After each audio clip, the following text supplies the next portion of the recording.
ఎలా బ్రతికావో ముఖ్యం, ఎంతకాలం బ్రతికావని కాదు అని ఒక పెద్ద మనిషి అంతే.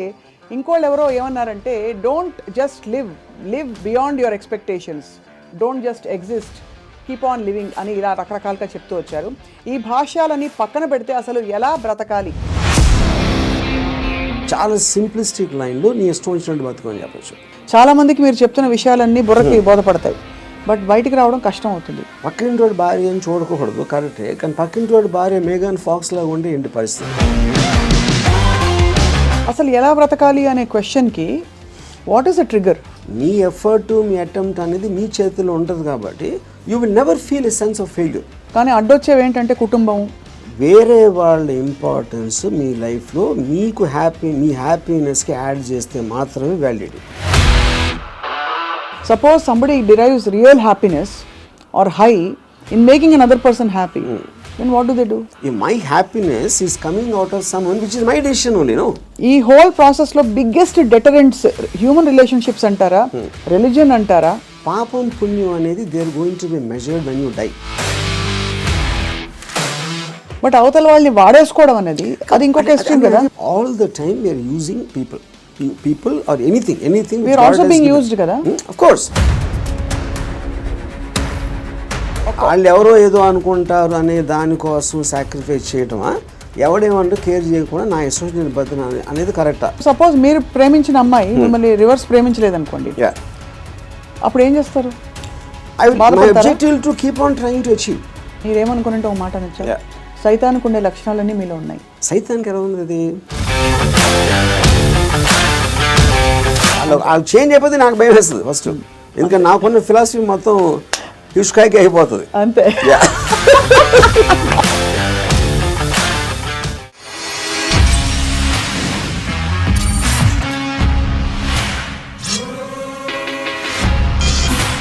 Hello and welcome to another episode of రామోయిజం. ఎలా బ్రతికావో ముఖ్యం, ఎంతకాలం బ్రతికావని కాదు అని ఒక పెద్ద మనిషి అంతే. ఇంకోళ్ళు ఎవరో ఏమన్నారంటే, don't just live beyond your expectations, don't just exist, keep on living అని ఇలా రకరకాలుగా చెప్తూ వచ్చారు. ఈ భాష్యాలని పక్కన పెడితే అసలు ఎలా బ్రతకాలి? Let's talk to Ram Gopal Varma గారు. వర్మ గారు, బ్రతకడం అంటే మీకు ఫస్ట్ వచ్చే ఇమేజరీ ఏమిటి చెప్పండి? I think it's a consciousness. అంటే మీరు if you are conscious that you are you're seeing something or you're hearing something అనేది దాని నుంచి మనకు కలిగిన ఒక kind of an emotional aspect అనేది you will feel alive because of that. So అప్పుడు ఆటోమేటిక్గా ఎలా బతకాలి అనే కాంటెక్స్ట్ వచ్చినప్పుడు చాలా సింప్లిస్టిక్ లైన్లో నీ ఇష్టం వచ్చినట్టు బతుకు అని చెప్పచ్చు. అంతకన్నా కాంప్లెక్స్ అనేది లేదు, పాయింట్ 1. కానీ ఇష్టం వచ్చినట్టు బతికే వాళ్ళు ఎంతమంది ఉంటారు అనేది next point. Most of the time మనం వేరే వాళ్ళ కోసం బతుకుతాం, మన కోసం మనం బతకం. బికాజ్ ఇప్పుడు మీరు కాన్షియస్గా మీరు పుట్టినప్పుడు ఆబ్వియస్లీ మీ పేరెంట్సో లేకపోతే పక్కన మీ సిబ్లింగ్సో ఇలాంటి వాళ్ళతోటి ఒక యాజ్ యూ కీప్ గ్రోయింగ్ మిమ్మల్ని కంటిన్యూస్గా ఒక ఇన్ఫ్యూజ్ చేస్తూ ఉంటారు.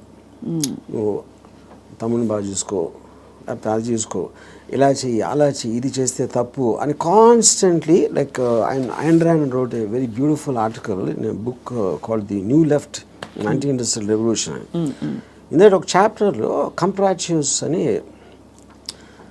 అది కంప్రాచ్యూస్ వర్ ఏన్షియంట్ ట్రైబ్. వాళ్ళు ఏంటంటే మనుషుల్ని డిస్ఫిగర్ చేశారు. వాళ్ళు లావ్ అయిపోయి లేకపోతే సన్నగా అయిపోయి సర్కస్లో ఫ్రీక్స్ షోస్లో పెట్టేవాళ్ళు, వాళ్ళని చూసి జనాలు ఎంటర్టైన్ అవ్వడానికి. యూనో, సో Ayn Rand ఏముందంటే, modern day comprachicos are smart, they don't distort bodies, they distort minds. చూడటానికి పర్ఫెక్ట్ మనిషిలాగా ఉంటాడు అన్ని విధాలుగా, లోపల మైండ్ మొత్తం డిస్ఫిగర్ అయిపోయి ఉంటుంది. ఆ డిస్ఫిగర్మెంట్ ఎక్కడి నుంచి వస్తుంది? సొసైటల్ పర్పసెస్ కోసం మీకు సిన్, పాపం పుణ్యం, legal illegal, moral, social acceptance, ఇలాంటి 5-6 బంధాలతోటి మీరు ఇష్టం వచ్చినట్టు బతకకుండా అవతల వాళ్ళకి నచ్చేలా బతకటం అనేది ఒక ప్రోగ్రామ్ చేస్తారు. సో మీ లైఫ్ అంతా కూడా it's a conflict between what you want to do and what you have to do, what you're expected to do. అవును, ఈ మధ్యలో ఉన్నదే మీ కాన్ఫ్లిక్ట్ వస్తుంది. ఆ కాన్ఫ్లిక్ట్లో మీకు లోసు, హైసు, డిప్రెషన్స్, ఫెయిల్యూరు అన్నీ కూడా దాని డెరివేటివ్స్ దాంట్లోంచి. సో ఏ రోజైతే యువర్ ఎవ్రీ డెసిషన్ మీరు కాన్షియస్గా మీకోసం తీసుకున్నప్పుడు మీకు కాన్ఫ్లిక్ట్స్ అని ఉండవు అసలు. అసలు బట్ అసలు ఆ చుట్టూ ఉండే ప్రపంచం నుంచి కట్ ఆఫ్ చేసుకునే ప్రక్రియ చాలా క్లిష్టమైనది. That's the most difficult part. చాలా మందికి మీరు చెప్తున్న విషయాలన్నీ బుర్రకి బోధపడతాయి, బట్ బయటికి రావడం కష్టం అవుతుంది. How do you deal with that? అంటే see, first of all, I don't think people are designed to understand. I think it's against nature actually. ఎందుకంటే నేచర్లో కాన్ఫ్లిక్ట్ అనేది చాలా ఇంపార్టెంట్. అవును. మీరు యానిమల్స్లో తీసుకున్న కుక్కలు కొట్టుకునో లేకపోతే ఇవి కొట్టుకునో మనుషులు అట్లా వేరే వేరే ఎక్స్క్యూజ్ తోటి కొట్టుకుంటాం అని కొట్టుకుంటాం అనేది ఒక కాన్ఫ్లిక్ట్ అనేది లేకపోతే మీరు బోర్డు అంతా చచ్చిపోతారు. ఫస్ట్ ఏం చేయాలో తెలియదు, పొద్దున్న నుంచి రాత్రి నిద్రపోయేవారు. యూనో, సో అవతలోని అర్థం చేసుకోకపోవడం, అవతలోడి పాయింట్ ఆఫ్ వ్యూ అర్థం చేసుకోకపోవడం నుంచే కాన్ఫ్లిక్ట్ వస్తుంది ఎక్కడైనా. సో ఇప్పుడు అలాంటి దాంట్లో మీకు అది స్టడీ చేసి ఇప్పుడు నేను ఉన్నాను అనుకోండి, I never have a conflict with anyone. అది ఎందుకు? Because I believe each of us are born. మనం బార్న్ అయినప్పుడు ఒక బ్లాంక్ మైండ్తో పుట్టాం. నేను పుట్టిన సర్కమ్స్టాన్సెస్లో నా పేరెంట్స్, నా చుట్టూ ఉన్నోళ్ళు, నా ఎక్స్పీరియన్సెస్, నేను చదివిన బుక్స్ ఇవన్నీ కలిపి దాని రెసిడ్యూ నుంచి నా పర్సనాలిటీ డెవలప్ అవుతుంది. That will be completely different with you. ఎందుకంటే మీరు పుట్టిన సర్కమ్స్టాన్స్, ఇందాక నేను చెప్పిన ఫ్యాక్టర్స్ అన్ని మీకు వేరు ఉంటాయి. అవును. Each and every person will have a different thing. అప్పుడు నన్ను మీరు అర్థం చేసుకోవాలని అనుకుంటాం. First of all that is a fundamental mistake. అప్పుడు ఆ పరిస్థితి లేనప్పుడు మీరు ఐదర్ బ్లైండ్గా నన్ను నమ్మాలి, ఒక రిలేషన్షిప్ ఆస్పెక్ట్లో ఒక పార్టీయో గ్రూపో లేకపోతే ఎంప్లాయీ గాను, ఎక్స్ గాను, వై గాను. But deep inside me personality ఉండదు. అది ఎంత స్ట్రాంగ్గా మీరు బయట పెట్టగలుగుతారు, దాస్తున్నారా లేకపోతే మీకు మీరే గిల్టీగా ఫీల్ అవుతున్నారా, ఏంటి ఇలాగా ఆలోచిస్తున్నాను అని. ఇప్పుడు ఫర్ ఎగ్జాంపుల్ 10 commandmentsలో one of the biggest commandment is thou shalt not covet thy neighbour's wife. అవును, కరెక్ట్.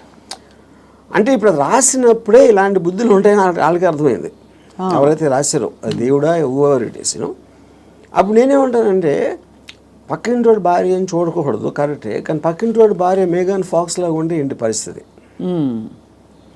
అప్పుడు చూడకూడదు అనేది కరెక్ట్, ఓకే ఫైన్. కానీ మనకున్న మైండే, మనకున్న బుద్ధో చూసేలా చేస్తుంది. అప్పుడు ఏంటి, మీరు సీక్రెట్గా చూస్తారు. సీక్రెట్గా చూస్తే ఓకేనా అంటే, but that is again huge other aspect. Similarly నేను ఒక చోట పని చేస్తున్నా, నా బాస్కి నాకన్నా మంచి లైఫ్ స్టైల్ ఉంది, ఆడ కారు ఉంది, నా దగ్గర లేదు, ఆడ దగ్గర ఏదో ఉంది. అప్పుడు నేను కొట్టేసి తీసుకోవాలని నేను అనుకోవచ్చు కదా. But then I'm stop by my fear or the legal aspect, తర్వాత కాన్సిక్వెన్స్ అని కొంతమంది చేసేయచ్చు, which will become criminals in the view of society. So ఇప్పుడు గుడ్ బ్యాడ్ అనేది లేదు, పాపం పుణ్యం లేదు. ఇవన్నీ కూడా మనం పర్స్పెక్టివ్స్లో క్రియేట్ చేసుకునే అర్థమైన రోజు మీరు నిజంగా చాలా హ్యాపీగా బతుకుతారు. That is what is called ఎలా బతకాలి అనేది అండర్స్టాండింగ్తో బతకాలి. Understanding of issues, understanding of conflicts, understanding of మీకున్న రిలేషన్షిప్స్. రైట్. అట్లా చాలాసార్లు ఏంటంటే సొల్యూషన్ కాకుండా they only want to talk about problems. Correct. ఎందుకంటే సొల్యూషన్ వచ్చేస్తే మళ్ళీ మీకు బోరు పడుతుంది. Then you look for another problem. Because ఆ ప్రాబ్లం లేనిదే మనకు బతకడం చేత కదనా. అంతే. ఇప్పుడు ఉదాహరణకి నాకు పెళ్ళి అయినప్పుడు I basically was a Ilaiyaraaja fan. My wife use to like ghazals. మా ఇంట్లో ఒకే టైప్ వాడుతుంది, ఒక చిన్నది. ఇళయరాజా తనకేస్తుంది, నాకు గజల్ ఎలా కూడుతుంది. అప్పుడు నేనేం చేసేవాడిని, నేను రోడ్ మీదకి వెళ్ళి ఫుట్పాత్ మీద కూర్చుని వాక్మెన్ వినేవాడిని ఇళయరాజా సాంగ్స్. అది నా దృష్టిలో సొల్యూషన్. బట్ తన దృష్టిలో ఇట్ ఈస్ డిఫైన్. అంటే అప్పుడు తన టేస్ట్కి నన్ను కన్వర్ట్ అవ్వాలి అని అనుకోవడానికి, లేకపోతే నా టేస్ట్కి నువ్వు కన్వర్ట్ అవ్వాలి, అప్పుడే కాన్ఫ్లిక్ట్ వస్తుంది. మీరు అనుకోలేదు. అది కాకుండా నేను అనుకోలేదు. నేను ఎందుకంటే నేను ఎవరిని కూడా I will not ask them to change. I will not ask anybody to live for నాలాగా బతకడం. నేను ఎవరిని అడగను, నా కోసం బతకమని నేను ఎవరిని అడగను. That individuality, I think, is the most biggest gift nature or God has given us. ఆ ఇండివిజువాలిటీని మీరు సొసైటీ కోసం త్యాగం చేసినప్పుడే మీరు బతికే విధానం అంతా కూడా it will become a big headache. అసలు ఎలా బ్రతకాలి అనే క్వశ్చన్కి what is the trigger, possible trigger in anybody's life or journey? So ఇప్పుడు ఫర్ ఎగ్జాంపుల్ నేను నా ఆల్మోస్ట్ ఒక ఇంజనీరింగ్ కాలేజ్ ఫైనల్ ఇయర్ వరకు కూడా బతికాను అంతే. బతకడం అంటే ఎలా బతికాము? పొద్దున్న లేసాం, భోజనం చేసాం, టిఫిన్ తిన్నాం, ఏదో చదవమన్నారు చదివాం, స్కూల్కి వెళ్ళాం, ఎగ్జామ్స్ రాసాం, ఏదో ఫ్రెండ్స్ ఉన్నారు. అదే అంటే this is just routine, day after day of repetition of that. ఏ రోజైతే కాన్షియస్గా నేను ఒక ఫిల్మ్ మేకర్ అవ్వాలి అని ఒక ఆబ్జెక్టివ్ నేను తెచ్చుకున్నాను ఒకరోజు, వేరియస్ ఫ్యాక్టర్స్ అయి ఉండొచ్చు, అప్పుడు మీరు ఆ పర్టిక్యులర్ గోల్కి రీచ్ అవ్వటానికి ఒక డెసిషన్ తీసుకున్నారు కాబట్టి every day every minute becomes interesting. మీరు రీచ్ అవ్వచ్చు, అవ్వకపోవచ్చు, చాలా ఫాస్ట్గా అవ్వచ్చు, లేకపోతే స్లోగా అవ్వచ్చు, కానీ ఎవ్రీ థాట్, మీరు బతికిన ప్రతి నిమిషం ప్రతి క్షణం దాని వైపు చూస్తున్నారు కాబట్టి మీరు అడుగు వేయటం ఉండదు. అడిగేసారా, పరిగెత్తారా, కింద పడ్డారా, మళ్ళీ లెగిసారా అని, కానీ you are continuously travelling towards that. That is the right way to live. అప్పుడు దానికి ఆబ్జెక్టివ్ అనేది లేకపోయినప్పుడు నేను ఇందాక చెప్పినట్టు you are repeating every day అది without any change at all. So ప్రయత్నం అనేది ముఖ్యం, as long as you are walking in the direction of your dreams. కానీ దానికి ఆబ్జెక్టివ్ కావాలి, అదే మిషన్ ఆబ్జెక్టివ్. అక్కడికి నేను రీచ్ అవ్వాలి, ఇది చేయాలి, అదేం గొప్ప అవ్వట్లేదు, అది మీ ఇష్టం, అది ఏంటనేది. ఇప్పుడు మీరు సినిమా తీయాలనుకుంటారు, హిమాలయాస్కి నడిచి వెళ్ళాలి కూడా, అది కూడా ఆబ్జెక్టివే. ఏదైనా అవ్వచ్చు, ఎనీథింగ్ వాట్ యూ వాంట్, అది వేరే చెప్పింది కాదు. మీరు ఫీల్ అయ్యి ఇలా చేస్తే I will just have my happiness ఏదో మీరు అనుకున్నప్పుడు that process of living becomes completely different compared to just repeating every day. మీ దృష్టిలో అలా అనుకోవడానికి రోజువారీ చర్యలకి there is a conflict, because ఈ రోజువారీ చర్యలన్నీ కూడా సొసైటీనో ఇంకో కండిషనింగ్ ముసుగులో కొట్టుకుపోతున్నాం.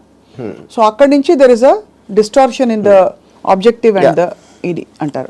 ఇదో ఇంట్రెస్టింగ్ పాయింట్. ఇప్పుడు మీరు ఆబ్జెక్టివ్ అనేది it should never be a person. అంటే ఇప్పుడు నేను నా భార్యను ప్రేమిస్తానా, లేకపోతే నా కొడుకు కోసం, లేకపోతే ఎవరు అనదర్ హ్యూమన్ బీయింగ్కి రిలేటెడ్ ఉన్న దానికి ఆబ్జెక్టివ్ అనేది దట్ ఈస్ డేంజరస్. ఎందుకంటే that person is subject to change. అంతే కదా. కానీ మీరు ఫిల్మ్ మేకర్ అవ్వాలంటే అది నా కంట్రోల్లో ఉంది.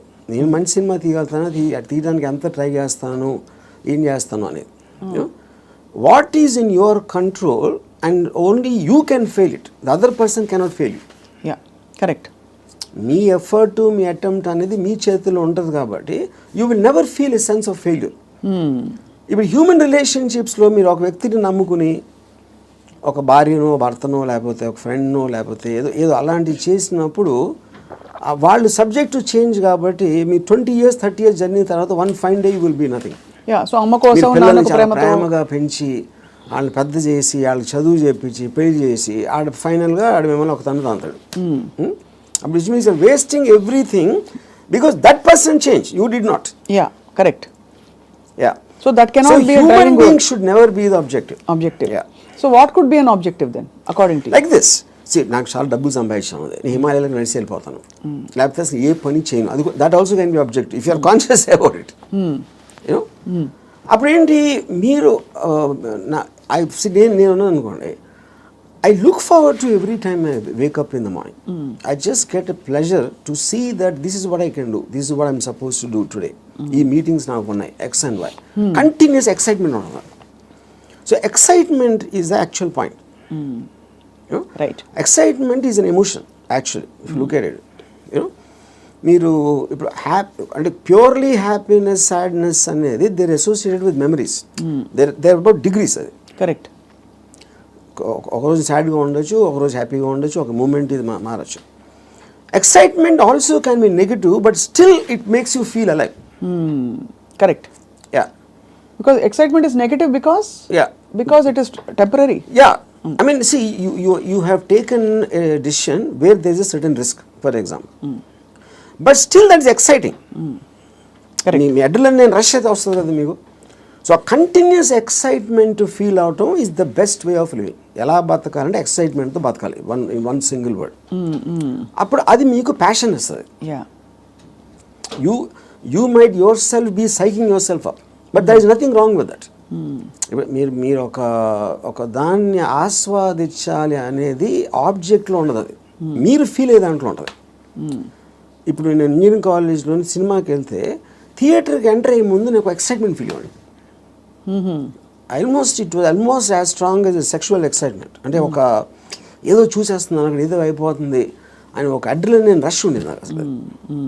And not only necessary films, it could be anything which excites me on a interesting ఆస్పెక్ట్లో. ఆ ప్లేస్కి వెళ్ళడం, లేకపోతే ఏదో ఒక ట్రావెల్ ఆస్పెక్ట్, ముదుమలై ఫారెస్ట్లో నడిచి వెళ్ళటం, everything I will create. And ఇప్పుడు అబ్జెక్టివ్ కూడా మీకు లాంగ్ టర్మ్ ఉండాల్సిన అవసరం లేదు. Objective can be short term. ఈ మంత్ ఎండ్ లోపల ఇది చేయాలి అంటే ఆ మంత్ అంతా కూడా మీకు ఎక్సైట్మెంట్ ఉంటుంది. Then you can change it to some other objective. Some other objective. So ఈ ప్రాసెస్లో నా లైఫ్ అయ్యే లోపల, నేను చచ్చిపోయే లోపల ఇది చేయాలి, అలాంటి ఆబ్జెక్టివ్ అవసరం లేదంటున్నా. ఈ ప్రాసెస్లో పొద్దున్న లేచి ఎక్సర్సైజ్ చేసి రోజుకి 10 పుషప్స్, అది ఇంక్రీజ్ చేసి 40 pushups that also is an objective. చాలా మందికి నాకు ప్రపంచం చూసేయాలి, I want to travel and experience new things అని అవన్నీ ఉంటాయి. కానీ అడ్డొచ్చేవి ఏంటంటే కుటుంబం, భార్యను తీసుకుని వెళ్ళాలి, ఆఫీస్లో బాస్ లీవ్ ఇవ్వడు, చేతిలో డబ్బు లేవు, ఇవన్నీ. Correct. So how do you make peace? ఇది పాయింట్. ఇంకొకళ్ళ కోసం బతకటం అనేది that is the first thing nobody should. ఎలా బతకాలి అంటే ఇంకొకళ్ళ కోసం బతకూడదు. ఇందాకేమన్నా నువ్వు ఇష్టం వచ్చినట్టు బతకాలన్నా, ఇంకొకళ్ళ కోసం బతకపోవటం అనేది ఫస్ట్ చేయాల్సిన పని. అది ఎలా బతకాలంటే, అంటే భార్య రాకపోయినా ఎవరైనా సరే, anybody except for you, nobody is important. ఇంకోళ్ళ ఇంపార్టెన్స్ ఏంటంటే మీ హ్యాపీనెస్ని ఇంక్రీజ్ చేస్తాడు. దానికి యాడ్ అయిన వాళ్ళు they're worth it. Any time they subtract it or they create a pressure, they should be out of your life. అది ఎవరు, మీ పిల్లల, భార్య, ఇళ్ళాలి, ఎవరైనా సరే, anybody who comes in between you and your excitement should be mercilessly taken away. చాలామంది ఇప్పుడు కుటుంబ సమేతంగా ఉండే వ్యక్తులందరూ కూడా ఇప్పుడు చూసి మీ మీద దాడికి వస్తారు. రామ్ గోపాల్ వర్మ గారు, టెంపరీ ఎక్సైట్మెంట్ కోసం మీరు ఒక వ్యవస్థనే ప్రశ్నిస్తున్నారా అని చెప్పి. అది ఫస్ట్ ఆఫ్ ఆల్ వ్యవస్థ అనేది కరెక్ట్ కాదు. ద పాయింట్, ఇది చాలా మందికి తెలుస్తుంది, వాళ్ళు బయటికి చెప్తారు అంతే. ఇప్పుడు మీకు ఉన్న ప్రాబ్లమ్స్, మనిషికి ఎప్పుడన్నా మీరు చూస్తే ఆ ప్రాబ్లమ్స్ అన్నీ are related to the people around. ఇప్పుడు నాకు దీంట్లో ఒక ఎగ్జాంపుల్ చెప్తాను. ఇళయరాజా గారు ఒక పర్టికులర్ టైంలో విలేజ్లో ఉండేవారు. అక్కడికి ఆయన చెన్నై వచ్చేమని ఆయన కజిన్ ఎవరు చెప్పారు. చెన్నై ఇక్కడే నేను బతలేవు, చెన్నైలో ఎలా బతుకుతున్నాను అంటే, చెన్నైలో కుక్క కూడా బతుకుతుంది చెప్పాడు ఆయన. అది ఇంట్రెస్టింగ్ పాయింట్ ఏంటంటే, కుక్క ఎలా బతుకుతుంది అసలు? దానికి మ్యాక్సిమం కావాల్సింది ఫుడ్. అది ఎక్కడో చెత్తకుండిలోనో, ఎక్కడో అక్కడో హోటల్ బయట ఎక్కడో చోట ఏదో ఒకటి దొరుకుతుంది. It keeps living. అదే కుక్కకు ఫ్యామిలీ ఉందనుకోండి, ఆ పిల్లలకి వెళ్ళి పెట్టాలి, అది పెట్టాలి అంటే that becomes the pressure. Pressure point మీకు ఎప్పుడు రెస్పాన్సిబిలిటీస్ మీరు తీసుకున్నప్పుడు ఉంటుంది. ఇప్పుడు నీషే ఏమనంటే, like a camel is man, he kneels and lets himself be laden with burdens of responsibilities, you know, and then when the going is tough, he says, yeah, life is hard to bear, but all he has to do is to shrug the load off and run. ఇప్పుడు షగింగ్ the load అంటే మనకేంటి, ఎంతసేపు పిల్లల్ని చూసుకోవాలి, తల్లిదండ్రులు చూసుకోవాలి, పక్కన చూసుకోవాలి, వాళ్ళని చూసుకోవాలి అని ఈ రెస్పాన్సిబిలిటీస్ అన్నీ పెట్టి అదే మహానుభావుడు అని మీకు ఒక లేబుల్ వేసి పెట్టారు. కాబట్టి మీ మనసులో మీకు ఇష్టం లేకపోయినా అది మీరు చేస్తారు. అది చేసినప్పుడు ఏమవుతుంది, the negative energy will be building inside you, because you are doing what you are suppose to do, not what you want to do. నా భార్యని నేను సినిమాకి తీసుకెళ్ళాలని నాకు అనిపించినప్పటికీ ఉన్న డిఫరెన్స్కి, తీసుకెళ్ళకపోతే చంపుతుందిరా బాబు అని చేసుకోవడం, అప్పుడేంటి, తన కోసం చేస్తున్నా. Right. I'm hating every moment of that journey to go and sit in the theatre, to come outside. But if I want it, I'm having pleasure, because నా డిసిషన్ నాది కాబట్టి. మరి నీ సుఖమే నేను కోరుతున్నాను కాన్సెప్ట్ ఉంది. Suppose somebody derives real happiness or high in making another person happy, then what do they do? ఇది అంటే అప్పుడు అతను అనుకున్నట్టే కదా, my happiness is coming out of some one which is my decision only. అదే decision మన దగ్గర ఉండాలి, అది డెసిషన్ మన దగ్గర ఉండాలండి, అంతే కదా. యా, ఎందుకంటే అందరికీ రోజు నిత్యం ఏదో సాధించాలి అని గోల్స్ ఉండకపోవచ్చు. ఎవరో ఏదో అనుకుంటారు, ఎవరో ఏదో బాధపడతారు, ఎవరో ఏదో కోపగిస్తారు అని వాళ్ళ కోసం చేయటానికి ఒక ప్రెషర్ తోటి మీకు అనిపించేయడానికి ఉంది కదా డిఫరెన్స్. యా, ఈ హోల్ ప్రాసెస్లో బిగ్గెస్ట్ డెటరెంట్స్ హ్యూమన్ రిలేషన్షిప్స్ అంటారా, రిలీజియన్ అంటారా, లేక లెథార్జీ అండ్ ప్రోకాస్టినేషన్ అంటారా? What is the biggest challenge మీ దృష్టిలో? ఐ ఫీల్ అంటే ఇప్పుడు రిలీజియన్ అనేది, బికాస్ పాపం పుణ్యం అనేది they are going to be measured when you die. పాపం పుణ్యంకి ఏమి లింక్ చేశారు? స్వర్గం నరకం. అది ఇప్పుడు నేను పోయినప్పుడు వస్తుంది, అది మాట్లాడతాం కానీ that is not a big thing. What is the biggest thing is the reactions of the people around. ఎందుకంటే మీరు ఇంటరాక్ట్ అయ్యేది మనుషులే కదా. సో వాళ్ళు ఏదో అనేస్తారు, అనేసుకుంటారు, వాళ్ళు ఏదో అనుకుంటారు, అనేసారు అని అంటారు. Constantly it is that pressure, people around. అందుకని people around are the biggest problem creators. వాళ్ళని కేర్ చేయని రోజు మీకన్నా హ్యాపీ పర్సన్ ఎవడో ఉండడు. అదేదో ఎలా ఉందంటే, ఇప్పుడు నన్ను ఎవరన్నా చాలా తెలివైన ఒకడు అన్నాడు, ఇంకోటేమో పెచ్చినా కొడుకు అంటారు. And both of them are correct. ఎందుకంటే వాడి పర్సెప్షన్లో అతనికి ఉన్న నాలెడ్జ్ వాటి, నేను సేమ్ పర్సన్, కానీ అతను నన్ను చూసే విధానం ఇందాక నేను చెప్పిన ఎగ్జాంపుల్ లాగా వాడి వరల్డ్లో నేను వేరు. So I will be tolerant to that. ఇప్పుడు ఆడు పొగిడాడు అని నేను, ఎందుకంటే నేనేంటో నాకు తెలుసు. నేను అనుకునే దానికన్నా మీరు ఎక్కువ పొగిడితే మీరు ఫూల్ అనుకుంటాను, అనుకునే దానికన్నా మీరు తను క్రిటిసైజ్ ఎక్కువ చేసినా ఫూల్ అనుకుంటాను. ఎందుకంటే my measurement is only me, I don't let someone else measure me. Yeah, ఈ కాంటెక్స్లో బిగ్గెస్ట్ డెటరెంట్ ఇస్ అటాచ్మెంట్ అని అనిపిస్తుంది చాలా వరకు.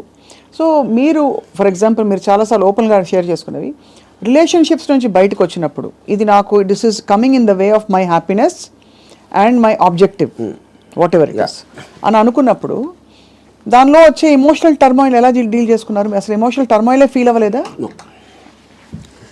ఇప్పుడు దీనికి ఒక ఎగ్జాంపుల్, అంటే నిన్నటి వరకు ఒక మనిషిని చూశారు, ఒక మనిషి మీతో రోజు భోజనం చేయడం, you're spending time with them.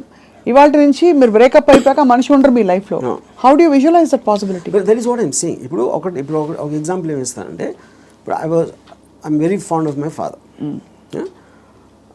Obviously నేను పుట్టిన తర్వాత స్కూలు గీలు అన్నీ అయిపోయి నేను ఇంజనీరింగ్ వచ్చాను. ఇంజనీరింగ్ కూడా అయిపోయిన తర్వాత అప్పటికి మా ఫాదర్ కొంచెం ఇన్సెక్యూర్, అంటే స్టూడియోలో జాబ్ ఉంటుందా, లేకపోతే కొత్త టెక్నాలజీ వచ్చేసింది, సో రిటైర్మెంట్కి ఏం చేయాలి అనుకునే టైంకి ఆయనకి మా అంకుల్ ఎవరో ఒక షాప్ ఇచ్చారు, ఒక ఏదైనా ఈయన జ్యూస్ షాప్ ఏది పెడదామని మా ఫాదర్ ప్లాన్. నేను అదే టైంలో ఒక వీడియో లైబ్రరీ పెడదామని నేను ఒక ఐడియా వేసాను. అది వెళ్ళి మా ఫాదర్ని అడిగా, నా షాప్ నాకేమో వీడియో లైబ్రరీ పెట్టుకుంటాను. మా ఫాదర్ నా దగ్గర ఏమనుకున్నా, తర్వాత మా అంకుల్కో ఎవరికో నేను రిటైర్మెంట్ కోసం ఉంచుకుంటే అది కూడా అడిగేస్తున్నాడు వాడు. ఇది మా అంకుల్ నాకు చెప్పారు. ఇంకా నాకు బార్ కూడా గుర్తుంది, మధు బార్ అని అమీర్పేటలో. అప్పుడు నేను నిజంగా ఎఫెక్ట్ అయ్యాను. ఎందుకంటే ఒకటి మై గిల్ట్ ఆస్పెక్ట్ ఆఫ్ మా ఫాదర్కి ఇస్తే మా అంకులు, నేను నా కోసం నాకు ఇచ్చేయమని అడిగేది ఆ వీడియో లైబ్రరీ బిజినెస్ నడుస్తుందా లేదా ఏంటో తెలీదు. మా ఫాదర్ డెసిషన్ తీసుకుంటే ఆయనది he's got every right to decide what he wants because that belongs to him, not to మీ.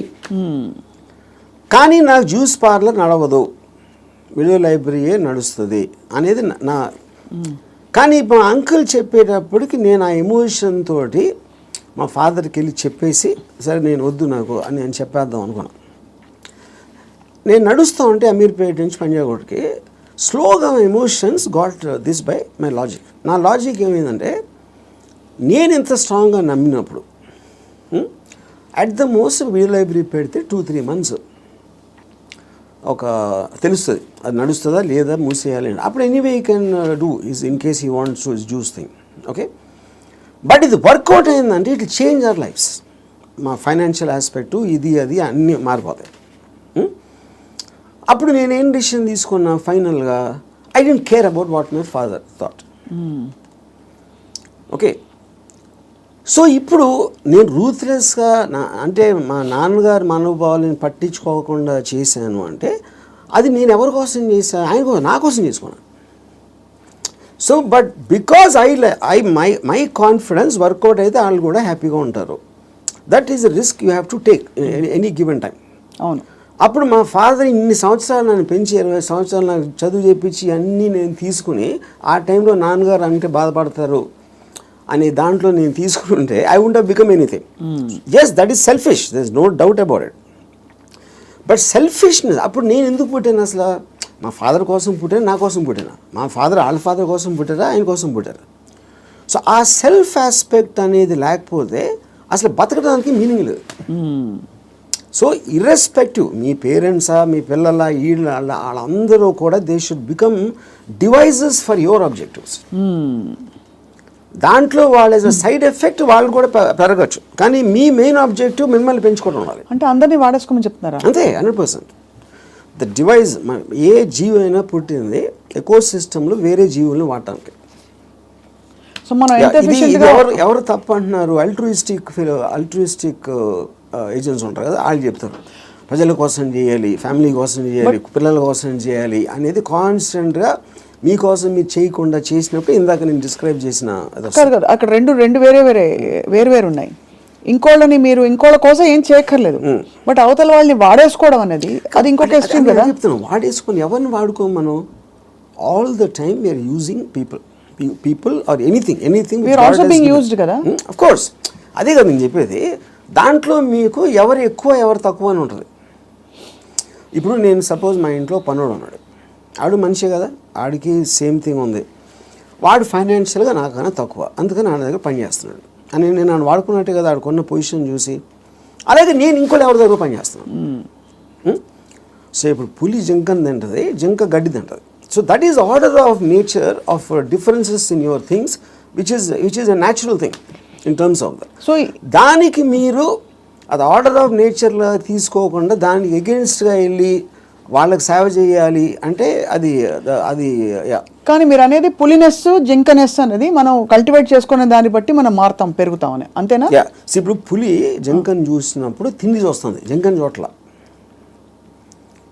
జింకను ఎందుకు చంపుతుంది? తింటానికి చంపుతుంది. ఇప్పుడు పులి జింక గురించి ఆలోచిస్తే పులి అవ్వదు కదా. పులి అవ్వదు అంటే నేచర్ కూడా అనట్లేదు నేను. పులి is being designed to make use of. Correct. ఇక్కడ